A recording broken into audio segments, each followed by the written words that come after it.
ಬಹುಕಾಲದ ಹಿಂದೆ ವಿದರ್ಭ ರಾಜ್ಯದ ಅರಣ್ಯದಲ್ಲೊಂದು ಭಾರೀ ಆಲದ ಮರ ಇತ್ತು. ಆ ಮರದ ಬಳಿ ರಾತ್ರಿ ಹೊತ್ತು ಬೆಳಕುಗಳು ಮಿನುಗುತ್ತವೆ, ನಗು ಶಬ್ದಗಳು ಕೇಳಿಸುತ್ತವೆ ಎಂದು ಜನರು ಹೇಳುತ್ತಿದ್ದರು. ಅಲ್ಲಿ ಒಂದು ಯಾಕ್ಕಣಿ, ಅರಣ್ಯದ ದೇವತೆ ವಾಸಿಸುತ್ತಾಳೆ ಎಂಬ ನಂಬಿಕೆ ಹರಡಿತ್ತು. ಒಂದು ಸಂಜೆ ಸೋಮದತ್ತ ಎಂಬ ಯುವ ವ್ಯಾಪಾರಿ ಅರಣ್ಯದಲ್ಲಿ ದಾರಿ ತಪ್ಪಿದನು.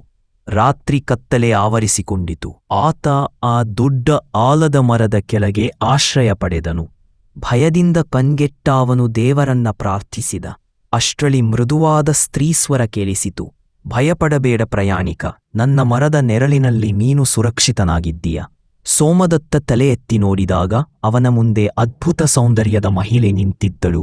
ಕಪ್ಪು ಕಮಲದಂತೆ ಕಣ್ಣುಗಳು, ರಾತ್ರಿಯಂತೆ ಕೇಶಗಳು, ಹಸಿರು ಬಂಗಾರದ ರೇಷ್ಮೆಯ ವಸ್ತ್ರ ಧರಿಸಿದ್ದಳು. ಅವನು ತಕ್ಷಣ ಅರಿತುಕೊಂಡ ಆಕೆ ಯಾಕ್ಕಣಿ. ಆಕೆ ಅವನಿಗೆ ಹಣ್ಣು, ತಣ್ಣೀರು ಕೊಟ್ಟು ಮಾತನಾಡಲು ಶುರು ಮಾಡಿದಳು. ಅವಳ ಮಾತುಗಳು ಮೃದುವಾಗಿದ್ದವು, ನಗು ಆಕರ್ಷಕವಾಗಿತ್ತು. ಸೋಮದತ್ತನ ಮನಸ್ಸು ಆಕೆಯ ಸೌಂದರ್ಯದಲ್ಲಿ ತೇಲಿತು. ಯಾಕ್ಕಣಿ ಹೇಳಿದರು, ನನ್ನೊಂದಿಗೆ ಉಳಿಯು ಮನುಷ್ಯ, ನಾನು ನಿನಗೆ ಅನಂತ ಸಂಪತ್ತು ಮತ್ತು ಸುಖ ನೀಡುತ್ತೇನೆ.